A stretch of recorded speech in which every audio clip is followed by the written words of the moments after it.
எல்லாருக்கும் வணக்கங்க. உங்கள் எல்லாரையும் 666 மந்த்ரா யூடியூப் சேனலுக்கு வரவேற்பதிலே ரொம்ப சந்தோஷம். இந்த வீடியோ பதிவில் நாம் என்ன ஒரு ஆன்மீக தகவலை பற்றி பார்க்குறோம் அப்படின்னா, நாளைய தினம், அதாவது ஜனவரி மாதம் 31ஆம் தேதி 2021ஆம் ஆண்டு ஞாயிற்றுக்கிழமை, தை மாத சங்கடஹர சதுர்த்தி திருநாள்.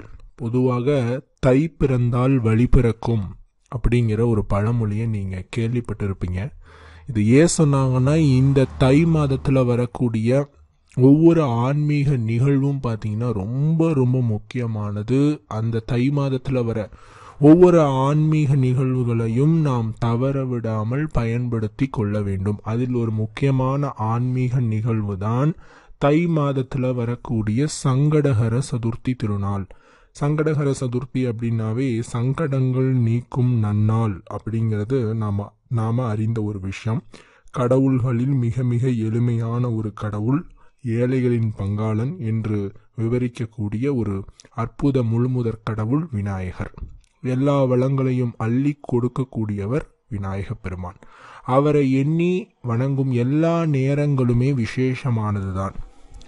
எனினும் கூட அவருக்கு மிக மிக உஷிதமான ஒரு திருநாள் அப்படின்னு பார்க்கறச்ச அது சதுர்த்தி நாள் தான். அதாவது சதுர்த்தி நாளில் மேற்கொள்ளப்படக்கூடிய சங்கடஹர சதுர்த்தி விரதம் ஒன்றுதான் விநாயகருக்கு ரொம்ப ரொம்ப அருமையான விரதமாக பார்க்கப்படுகிறது. இந்த விரதத்தை மேற்கொள்பவர்களுக்கு கணபதியினுடைய அருளால் எந்த விதமான குறையும் வாழ்வில் வராது அப்படின்னும் சொல்லப்பட்டிருக்கிறது.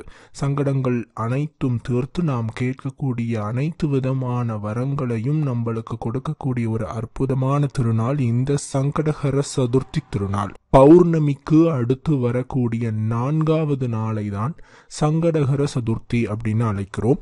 சங்கட அப்படின்னா துன்பம்னு அர்த்தம். ஹர அப்படின்னா அழித்தல் அப்படின்னு அர்த்தம். துன்பங்களை அழிக்கும் விரதம் தான் சங்கடஹர சதுர்த்தி விரதம் அப்படின்னு சொல்றாங்க. பௌர்ணமிக்கு அடுத்ததாக வரக்கூடிய சதுர்த்தி திதியைத்தான் மாத சங்கடஹர சதுர்த்தி அப்படின்னு அழைக்கிறோம். ஆண்டினுடைய ஆவணி மாதம் மற்றும் மாசி மாத காலத்துல பௌர்ணமிக்கு அடுத்து வரக்கூடிய சதுர்த்தி மகா சங்கடஹர சதுர்த்தி அப்படின்னு சொல்றோம். நவகிரகங்கள்ல ஒருவரான அங்காரகன் என்று சொல்லக்கூடிய செவ்வாய் பகவான் இந்த சங்கடஹர சதுர்த்தி விரதத்தை அனுஷ்டித்துதான் நவகிரகங்கள்ல ஒரு கிரகமான பதவியை அடைந்தார் அப்படின்னும், கிருஷ்ணர், புருகண்டி முனிவர் ஆகியோர் சங்கடஹர சதுர்த்தி விரதத்தை அனுஷ்டித்துத்தான் விநாயக பெருமானின் அருளை பெற்றதாகவும், சிவனை பிரிந்த பார்வதி தேவி இந்த விரதத்தை மேற்கொண்டுதான் சிவனை அடைந்ததாகவும், பாண்டவர்கள் கூட இந்த சங்கடஹர சதுர்த்தி விரதத்தை அனுஷ்டித்துதான் பாரத போரிலே வெற்றி பெற்றதாகவும் புராணங்களிலே சொல்லப்படுகிறது. எண்ணியவை யாவற்றையும் நிறைவேற்றி கொடுக்கக்கூடியது இந்த சங்கடஹர சதுர்த்தி விரதம். அதே மாதிரி விரதங்களிலேயே ரொம்ப எளிமையான விரதமாகவும் பார்க்கப்படுகிறது சங்கடஹர சதுர்த்தி விரதம். சங்கடஹர சதுர்த்தியை எவ்வாறு நாம் அனுஷ்டிப்பது? சங்கடஹர சதுர்த்தி திருநாளன்று காலையிலே எழுந்து, அதாவது அதிகாலை என்று சொல்லக்கூடிய பிரம்ம முகூர்த்தத்தில் எழுந்து குளித்து முடித்து விட்டு முதல் வேளையாக விநாயக பெருமானை தரிசிக்க வேண்டும். பூஜை அறை சென்று தீபங்களை ஏற்றி விநாயகரினுடைய திரு உருவ படங்களுக்கு அலங்காரம் செய்து பூக்களால் அர்ச்சனை செய்து நாம் விநாயகரை சிந்தையோடு பூஜிக்க வேண்டும். அதன் பிறகு தீபதூப ஆராதனை காட்ட வேண்டும். நைவேத்தியம் படைக்க வேண்டும் என விரும்புபவர்கள் பால், பழம், கொழுக்கட்டை இதெல்லாம் படைத்து நாம் வழிபாடு செய்யலாம். அன்றைய நாள் முழுவதும் உபவாசம் இருப்பது நல்லது. அன்றைய நாள் முழுவதும் அப்படின்னு சொல்றச்சே மாலை வரை, அதாவது மாலை சந்திர தரிசனம் பெற்ற பின்பு நாம உணவினை உண்ணுவோம். அதனால அன்றைய தினம் மாலை வரை உணவு எதுவும் எடுத்துக்கொள்ளாமல் முழு விரதத்தை அனுஷ்டியுங்கள். அவ்வளவு நேரம் என்னால் விரதம் இருக்க முடியாதுங்கிறவங்க அட்லீஸ்ட் ஒரு வேளையாவது உணவினை தவிர்த்து நாம விரதத்தை அன்று அனுஷ்டிக்க வேண்டும். அன்று மாலையில் விநாயகர் ஆலயம் சென்று விநாயகருக்கு நடைபெறும் பூஜையில கலந்து கொள்ளலாம், அர்ச்சனையிலும் கலந்து கொள்ளலாம், அபிஷேகத்திலும் கலந்து கொள்ளலாம். அதே மாதிரி உங்களால் முடிந்ததென்றால் நைவேத்தியம் கூட நீங்கள் பக்தர்களுக்கு பிரசாதமாக அளிக்கலாம். வழிபாடு செய்து முடித்துவிட்டு நம்ம வீட்டுக்கு திரும்பும்போது சந்திர பகவானை தரிசித்து அதன் பிறகு உணவினை சாப்பிட்டு நீங்கள் விரதத்தை பூர்த்தி செய்ய வேண்டும். அதாவது இந்த சங்கடகர சதுர்த்தியானது ஞாயிற்றுக்கிழமையில வருகிறது. எல்லா விதமான தடைகளையும் நீக்கி காரியங்களில் வெற்றியை கொடுத்து தீராத நோயை எல்லாம் தீர்க்க வைத்து இன்பத்தை மலையளவு கொட்ட வைத்து கல்வி அறிவை உங்களுக்கு கொடுக்க வைத்து புத்தி கூர்மையை உங்களுக்கு பெருக்க வைத்து காரியங்களிலே வெற்றியை கொடுத்து நீண்ட ஆயுளை கொடுத்து நிலையான ஆரோக்கியத்தை கொடுத்து நன்மக்கள் பேரை கொடுத்து பெருமைக்குரிய புகழை கொடுத்து பல நன்மைகளை, அதாவது சொல்ல சொல்ல திகட்டாத அளவிற்கு பல நன்மைகளை உங்களுக்கு கொடுக்கும் இந்த சங்கடகர சதுர்த்தி அப்படின்ட்டு புராணங்கள்ல சொல்லப்பட்டிருக்கிறது. சனி தோஷத்தால் ஆட்கொள்ளப்பட்டு கடும் கஷ்டத்தினை அனுபவிப்பவர்களுக்கு இந்த விரதத்தை அனுஷ்டித்தால் போதும், சனி பிரச்சனை வரவே வராது.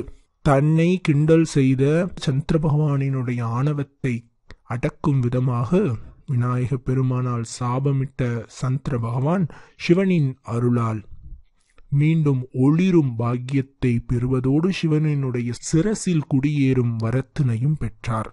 அதன்படி பார்த்தோம் என்றால் விநாயகர் செய்யும் சின்ன சின்ன லீலைகளும் அவர் பக்தர்களுக்கு கொடுக்கும் சிறு சிறு கஷ்டங்களும் இறுதியிலே மிக பெரிய பாக்கியத்தை கொடுக்கும்ங்கிறதுல ஐயமில்லை. வாழ்வில் எல்லா வளங்களும் நீங்கள் பெற வேண்டும் என்றால் யாரும் இந்த தை மாத சங்கடகர சதுர்த்தியை தவறவிடாதீர்கள். இந்த விரதத்தினுடைய மகிமையால், அதாவது தை மாத சங்கடகர சதுர்த்தியினுடைய விரதத்தின் மகிமையால் நீங்கள் வாழ்க்கையிலே பெரிய அளவிற்கு, அதாவது பார்த்தோம் என்று சொன்னால் சொல்ல சொல்ல திகட்டாத அளவிற்கு மிகப்பெரிய ஒரு வளர்ச்சி அடைவீர்கள். அப்படிங்கிறதுல துளி அளவிற்கு கூட ஐயம் எதுவுமே கிடையாது. அதே மாதிரி இன்னும் சில பேர் கேட்குறாங்க, விரதத்தை அனுஷ்டிக்க முடியவில்லை, நாங்கள் என்ன பண்ணலான்னு கேட்குறீங்க. அட்லீஸ்ட் விரதத்தை உங்களால் அனுஷ்டிக்க முடியலனால் கூட அன்று மாலை விநாயக தரிசனம் செய்யுங்கள். அதே மாதிரி வீட்டில் பெண்கள் அவசியம் இந்த சங்கடகர சதுர்த்தி விரதத்தை அனுஷ்டிக்க வேண்டும். ஏன்னா பெண்கள் இந்த விரதத்தை அனுஷ்டிக்கும் போது அவர்களினுடைய அந்த ஒரு விரதத்தினுடைய புண்ணியம் அவர்களினுடைய குடும்பத்தையே ரட்சித்து காக்கும். அப்படிங்கிறதுனால பெண்கள் அவசியம் இந்த விரதத்தை அனுஷ்டிக்க வேண்டும். ஆண்களும் பார்த்தோம் அப்படின்னு சொன்னாலும் அனுஷ்டிக்கலாம். ஆண்களும் பெண்களும் அனுஷ்டிக்கும் போது அவர்களுக்கு இருக்கக்கூடிய திருமண தடை முற்றிலுமாக விலகுவதை பார்க்க முடியும். அதே நேரத்தில் வாழ்வில் ஏற்படக்கூடிய தடைகள் அத்துணையும் விலகுவதை உங்களால் பார்க்க முடியும். எல்லா விதமான நலன்களையும் கொடுத்து விநாயக பெருமானினுடைய முழு அருட்கடாட்சத்தையும் உங்களுக்கு கிடைக்க செய்யும் அற்புதமான இந்த திருநாளை யாரும் தவறவிடாதீர்கள். இந்த பதிவு நிச்சயம் உங்களுக்கு பயனுள்ள நற்பதிவாக இருந்திருக்கும் என நம்புகிறோம். மற்றும் ஒரு ஆன்மீக தகவல் வீடியோவில் உங்களை சந்திக்கிறேன். நன்றி, வணக்கம்.